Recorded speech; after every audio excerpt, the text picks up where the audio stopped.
Jadi idealisme itu titik tekannya pada sebuah realitas, kesatuan realitas yang supraruang, non sensibility, kesatuan. Itulah kata kuncinya sebenarnya. Jadi filsafat idealisme itu bukan berarti menafikan realitas materi ya.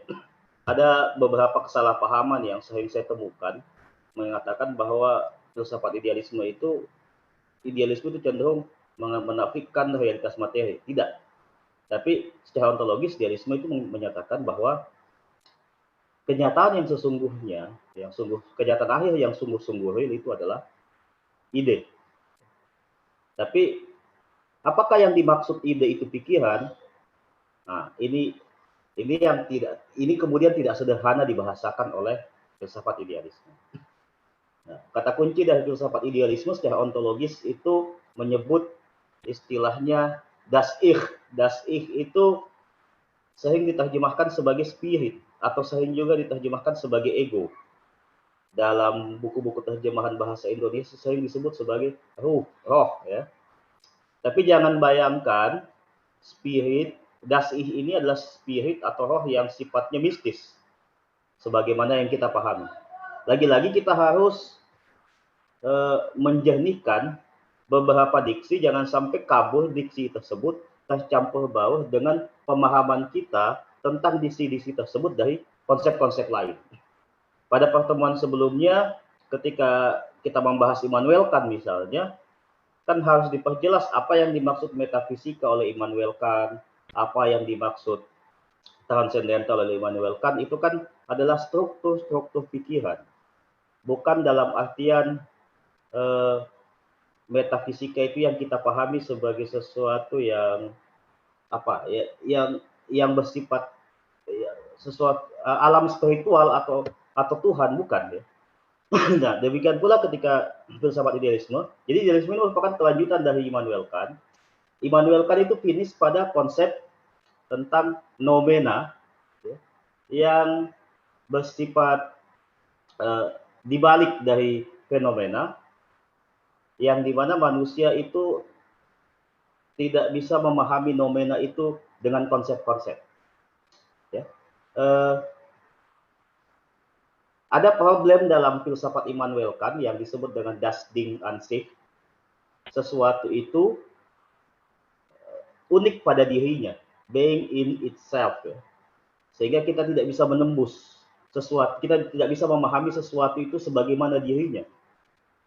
Nah, problem inilah yang coba dijawab oleh para filosof idealisme pasca Kant, pasca Immanuel Kant. Kita akan bertemu dengan 3 tokoh besar di situ, Johann Gottlieb Fichte, Friedrich Schelling, dan Friedrich Wilhelm Friedrich Hegel. 3 trio idealisme pasca Immanuel Kant. Ada juga yang kemudian memasukkan Arthur Schopenhauer sebagai salah satu filosof idealisme Jerman. Jadi kembali ke konsep ontologi idealisme. Jadi idealisme itu meyakini ada roh absolut, yang kita sebut bahasanya roh absolut, dalam istilah aslinya itu das Ich, ego, tapi ego yang dipahami bukan aku sebagai pribadi. Jangan juga dipahami das Ich ini sebagai Tuhan, karena mereka umumnya tidak menyebut itu. Tuhan personal maksudnya bukan. Para penerjemah filsafat Jerman menyebutnya dalam bahasa Indonesia itu dengan istilah tertib moral alam semesta atau hukum-hukum semesta yang sifatnya itulah sebenarnya yang disebut oleh Immanuel Kant sebagai noumena. Nah, jika Immanuel Kant membiarkan noumena itu berada di belakang fenomena, maka para filosof idealisme pasca Immanuel Kant menarik itu pada ruang objektif. Menarik itu bahkan pada ruang subjektif. Nah, sehingga dalam epistemologi idealisme dikatakan, jadi karena yang sungguh-sungguh nyata adalah idea, yang sungguh-sungguh nyata adalah nominos itu, maka dalam konsep epistemologi, kebenaran atau pengetahuan kita bisa dapatkan, pengetahuan tentang fakta atau tentang benda-benda kita bisa dapatkan setelah merujuk pada konsep-konsep, pada ide-ide.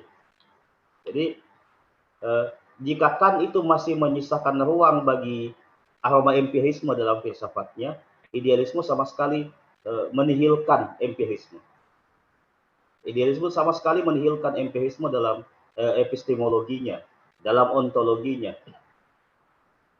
Berikutnya, kalau Immanuel Kant itu memasukkan etika dalam konsep apalagi dialektika transendental sebagai bagian akhir dari tingkat jenjang-jenjang rasionalnya, ya, akal budi praktis, maka dalam filsafat idealisme pasca Immanuel Kant, mulai dari Johann Gottlieb Fichte, epistemologi dan etika itu, atau filsafat atau tindakan itu satu kesatuan. Jadi inilah yang dimaksud ketika Kant itu membiarkan nomena itu berada pada ruang di belakang fenomena yang tidak bisa dinalar oleh rasio murni, yang tidak bisa ditembus oleh rasio murni, yang membuat kita tidak bisa mengetahui sesuatu sebagaimana sesuatu itu. Problema inilah yang coba dipecahkan oleh filsafat idealisme pasca Immanuel Kant, yaitu dengan cara menarik yang nomena pada ruang objektif dan subjektif, objek dan subjek sekaligus. Memang agak pelik di sini untuk memahaminya. Nanti Pak Dix akan menjelaskan secara lebih detail beberapa terma-terma penting yang perlu dipahami dalam persoalan ini. Kata kunci lain dari filsafat idealisme, kita mengenal istilah tesa, antitesa, dan sintesa. Sebagian besar kita mungkin menganggap istilah ini berasal dari Hegel. Sebenarnya tidak. Hegel itu hanya melanjutkan tradisi filsafat idealisme sebelum dia, yaitu Fichte. Johann Fichte lah yang pertama kali memulai konsep tesa, antitesa, dan sintesa. Maka sebenarnya idealisme ini syarat dengan dialektika roh. Nanti Hegel itu mengoperasionalkannya dalam memahami sejarah. Di Fichte dan Schelling ini masih konsep-konsep yang sangat abstrak. Oleh Hegel nantinya, bagaimana konsep idealisme ini, dialektika idealisme ini, tesa, antitesa, dan sintesa itu digunakan untuk memahami sebuah jalan alur panjang sejarah. Jadi, idealisme adalah kesatuan antara roh absolut, penyatuan kita dengan roh absolut, dan tindakan. Ini pengetahuan. Jadi, kalau pada pertemuan sebelumnya saya sempat singgung, Hegel itu mengkritik Immanuel Kant karena Hegel menyebut begini, itu Immanuel Kant seperti orang yang hendak belajar berenang, tapi belajar berenangnya di darat. Kenapa? Karena Immanuel Kant membahas tentang struktur-struktur. Sebelum memastikan sesuatu itu benar, Immanuel Kant memfokuskan telaahnya pada yang disebut dengan 12 kategori. Nah, sedangkan di filsafat idealisme, apa yang disebut metafisika transendental oleh Immanuel Kant, itulah yang coba dipahami dengan rasional. Ya, pelik memang, cukup pelik, dan inilah ciri khas filsafat Jerman. Kalau Anda belajar filsafat modern dalam pendekatan geografi filsafat, Anda akan temukan 3 tradisi. Inggris dengan khas empirismenya, Prancis dengan khas rasionalismenya, dan Jerman dengan idealisme dengan filsafat yang sangat abstrak sebenarnya. Jerman itu identik dengan filsafat yang sangat abstrak. Bahkan kalau kita mempelajari, sudah ini kita akan mempelajari materialisme Jerman di pertemuan berikutnya, itu materialisme yang sangat abstrak, yang sangat filosofis. Meskipun ujung-ujungnya materialisme, misalnya kalau kita membahas Feuerbach, Karl Marx, Friedrich Nietzsche, mereka ini orang-orang materialis Jerman, tapi memahami konsep materialismenya itu sangat jelimet. Jadi dalam filsafat modern, Jerman itu seolah menjadi kampiun dalam filsafat. Ya. Nanti ketika di filsafat kontemporer, Perancis yang lebih abstrak, dipenuhi tradisi filsafat yang abstrak ini justru banyak tumbuh di Perancis. Makanya kalau Anda membaca bukunya Cabartens, Filsafat Barat Abad Modern, untuk Jerman dia pisahkan sendiri, Inggris Perancis dia gabung. Tapi filsafat Barat kontemporer, Inggris dan Jerman dia gabung, Perancis dia pisahkan sendiri. Jadi memahami filsafat idealisme sebenarnya memahami kunci dari filsafat Jerman. Karena meskipun nanti melahirkan materialisme Jerman oleh Feuerbach, oleh Karl Marx, oleh Friedrich Nietzsche, tapi basis pemahaman filosofisnya dari sini, dari filsafat idealisme ini. Yang akarnya itu, yang pijakan awalnya itu adalah Immanuel Kant. Kalau Plato adalah kampion filsafat Barat, seperti yang dikatakan Alfred North Whitehead, Plato itu, filsafat Barat itu adalah catatan kaki dari pikiran-pikiran Plato. Di Jerman, filsafat Jerman itu adalah catatan kaki dari pemikiran Immanuel Kant. Immanuel Kant lah yang kemudian melahirkan tradisi idealisme oleh Victor, Schelling, Hegel atau Schopenhauer, sampai kemudian melahirkan eksistensialisme seperti Heidegger, juga menginspirasi pemikiran materialisme Jerman, Ludwig Feuerbach, Karl Marx, dan Nietzsche. Jadi itu sebagai pengantar ya untuk memetakan hal-hal yang lebih teknis. Pak Dix lebih tahu ya, karena kita akan berhadapan dengan istilah-istilah teknis dalam bahasa Jerman yang bahkan dalam padanan bahasa Inggrisnya pun agak sulit. Misalnya tadi saya sebut das Ich. Das Ich itu diterjemahkan spirit. Spirit diterjemahkan dalam bahasa Indonesia itu roh. Akhirnya kan kabur pemahaman kita. Yang kita pahami itu roh ya, Roh Kudus kah, roh itu sesuatu yang ilahiyah, padahal tidak seperti itu yang dimaksud oleh para filosof idealisme. Nah, jadi kadang kehancuan penerjemahan ini, kehancuan konsep membuat kita kadang akhirnya kabur memahami tema-tema penting dalam yang khas dalam pemikiran masing-masing filosof. Jadi Pak Dix bisa melanjutkan memberikan penjelasan secara lebih teknis, secara lebih terminologis dari filsafat idealisme ini. Tabe, silakan. Assalamualaikum warahmatullahi wabarakatuh.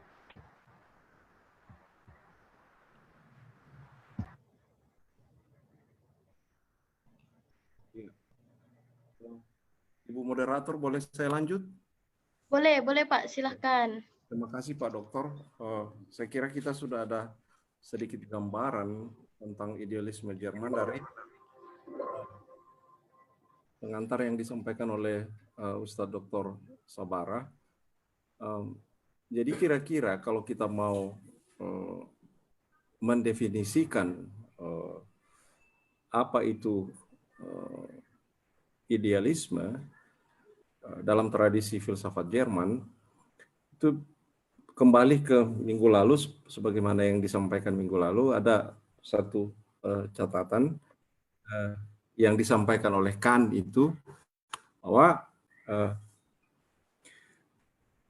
idealisme itu adalah pemahaman bahwa pikiran kita mampu menyediakan kepastian. Jadi pikiran kita mampu menyediakan kepastian seperti apa nampaknya dunia ini. Nah, dalam tradisi sebagaimana yang disampaikan oleh Pak Dr. Sabara tadi, sekurang-kurangnya kita dalam perkembangan pemikiran di Eropa, 3 aliran besar itu, yaitu rasionalisme di Prancis, idealisme di Jerman, dan empirisme di Inggris. Nah, ada ungkapan, ada joke sebenarnya, bahwa terutama Jerman dan Prancis, bahwa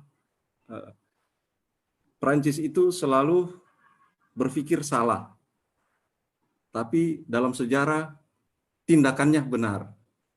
Sejarah membuktikan itu.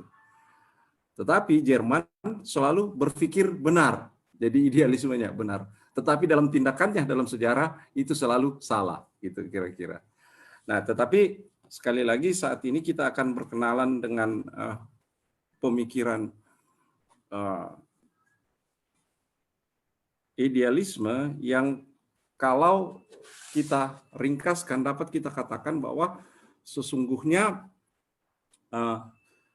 idealisme Fichte itu adalah idealisme yang bersifat subjektif sesungguhnya. Nah, bagaimana kemudian dipahami dunia itu merupakan postulat subjek yang memutuskan. Sementara Schelling sendiri, Boleh Pak, silahkan. terima kasih Pak Dokter.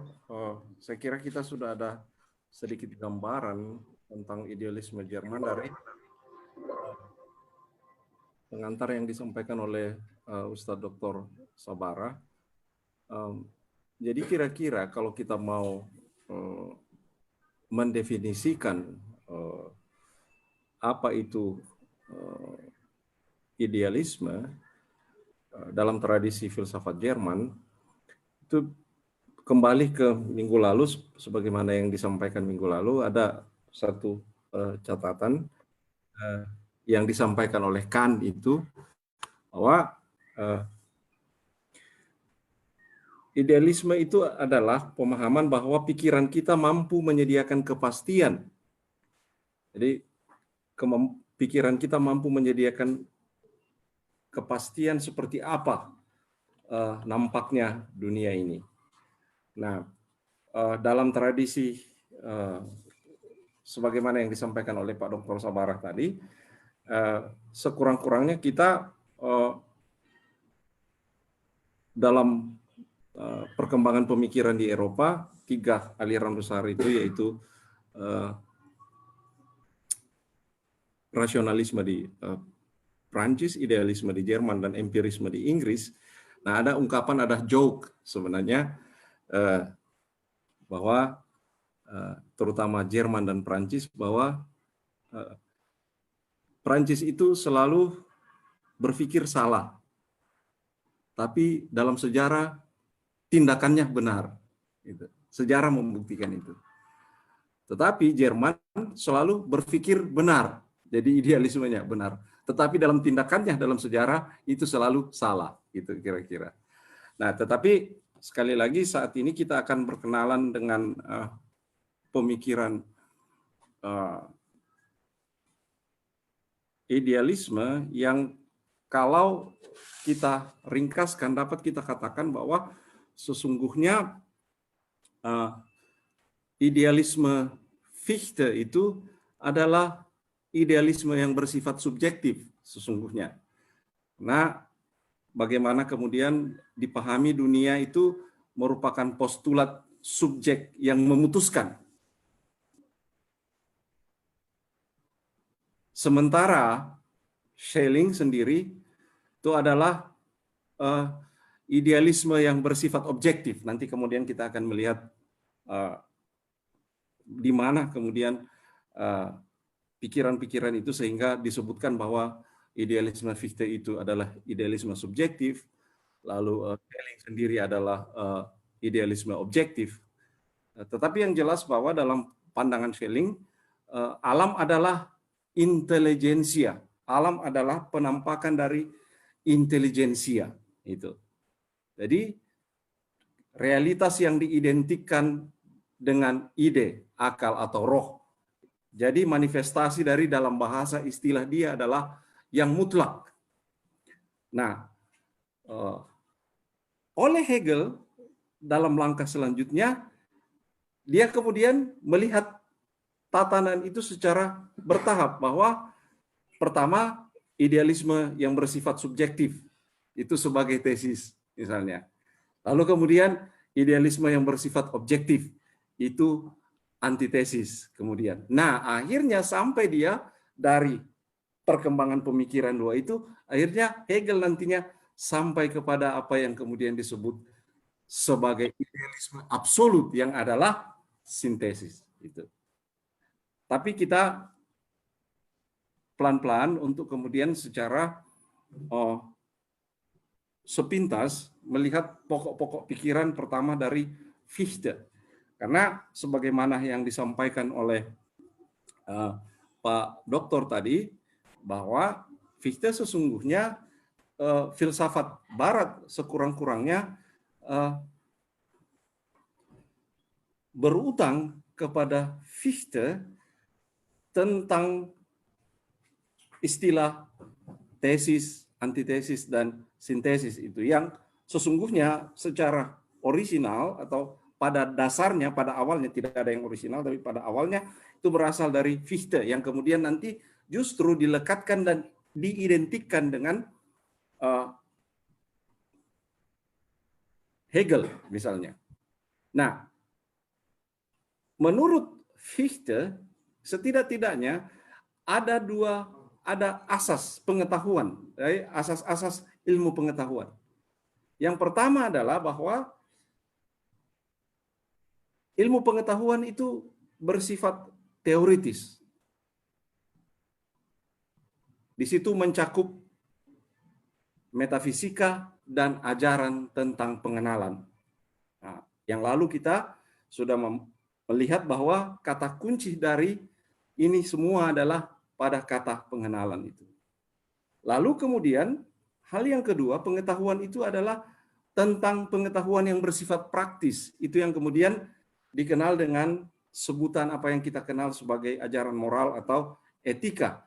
Yang bagi Fichte sesungguhnya adalah kesesuaian antara pemahaman dan pengertian kita tentang yang mutlak, nanti kita lihat itu yang disebut oleh Pak Dr. Sabarah tadi sebagai das Ich itu, atau kalau terjemahan literernya sesungguhnya itu adalah I atau saya atau sang aku, the I. Das Ich itu sesungguhnya adalah sang aku, gitu kira-kira. Tapi kemudian menjadi sesuatu yang, tapi jangan pikirkan bahwa aku yang subjek ini, bukan. Sang aku itu adalah sesuatu yang mutlak, gitu. Yang oleh pemikir lain mungkin disebut sebagai substansi dengan huruf besar, sebagai realitas, yang misalnya oleh Schelling nanti disebut sebagai yang mutlak, misalnya das Ich itu. Nah, seperti juga pemikir-pemikir sebelumnya, terutama Kant, perhatian utama Fichte adalah masalah subjektivitas dan kesadaran diri. Jadi, bagaimana kemudian aku dan soal bagaimana saya sampai kepada pengetahuan yang katakanlah pas, yang cocok tentang kedirian. Jadi pokok utama filsafat Fichte adalah sesungguhnya bagaimana mendamaikan apa yang kemudian dalam bahasa Jermannya Wille, yang nanti Wille ini menjadi kata yang begitu diberikan tekanan misalnya oleh Schelling, tapi juga terutama oleh Arthur Schopenhauer. Jadi bagaimana mendamaikan antara kehendak yang secara moral pada saat yang bersamaan sebagai bagian dari benda-benda material. Dan itu dalam konteks ruang dan waktu. Pertanyaannya adalah kemudian bagaimana dengan kehendak itu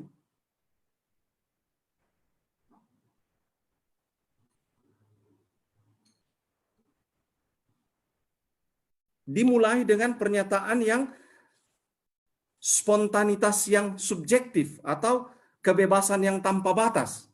Nah, mulai muncul istilah aku atau das Ich yang dibahasakan oleh Pak Doktor tadi. Yang kita terjemahkan untuk saat ini, kita pakai saja aku. Tapi jangan, aku kemudian jangan membayangkan bahwa aku itu adalah saya gitu. Tapi aku dalam huruf besar itu. Aku yang transenden itu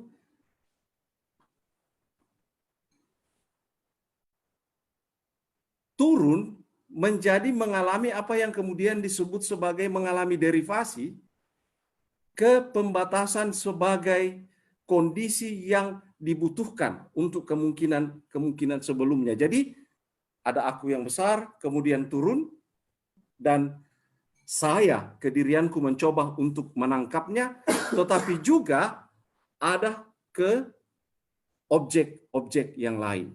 Jadi kalau kita ingat, mungkin Pak Dokter nanti membantu saya untuk lebih menjelaskan tentang konsep panteisme misalnya, tentang misalnya teori dari teori tentang ketertumpahan atau dalam panteisme ketertumpahan itu adalah saya lupa istilahnya.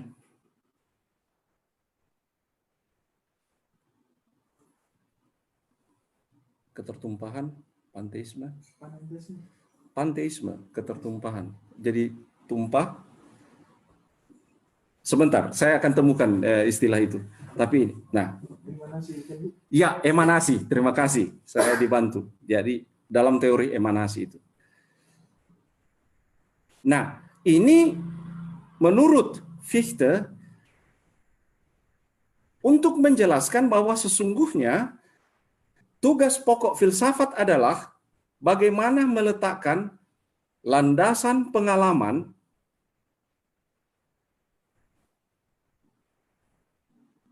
atau menjelaskan dasar sistem representasi yang disertai oleh feeling of necessity. Ini yang kemudian dikenal dengan sistem Fichte sebagai sistem kebebasan manusia. Jadi sekali lagi, bagi Fichte tugas pokok filsafat adalah meletakkan landasan pengalaman atau menjelaskan sistem representasi yang disertai oleh feeling of necessity. Artinya sekarang adalah bahwa gagasan besar tentang yang absolut atau yang mutlak atau substansi atau apapun yang kita namakan itu, tetapi dalam pengertian Fichte adalah das Ich itu kemudian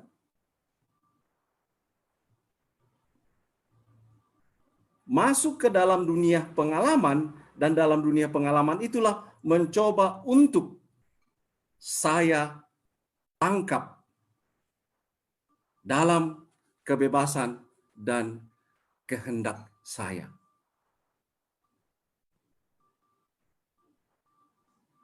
Aku atau das Ich itu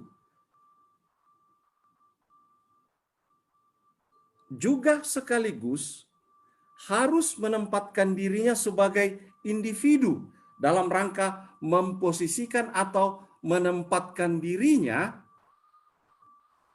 sehingga ada kemungkinan bagi kita ada proses pengenalan individu.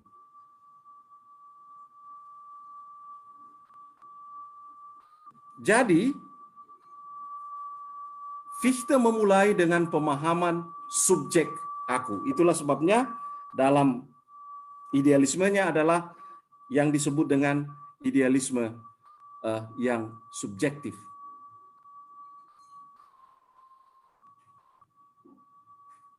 Aku menempatkan situasi ini untuk dirinya, das Ich itu. Tetapi tidak berarti bahwa itu menciptakan objek-objek kesadaran. Jadi esensi aku terletak pada pernyataan identitas diri. Jadi ketika aku mencoba menangkap das Ich itu, disitulah aku diandaikan adanya kesadaran diriku. Jadi dalam istilah teknis Fichte, kesatuan dasariah kesadaran diri adalah tindakan dan hasil dari aku yang sama. Jadi pada saat yang bersamaan, aku yang menangkap realitas sebagai manifestasi dari pengalaman-pengalaman dan pengejawantahan dari aku yang absolut itu adalah sekaligus fakta dan tindakan secara bersamaan. Itu dalam istilah bahasa Jerman itu yang disebut Tathandlung. Jadi pada saat yang bersamaan Tat adalah fakta, dan handlung adalah tindakan. Jadi dia sesungguhnya tidak murni idealis.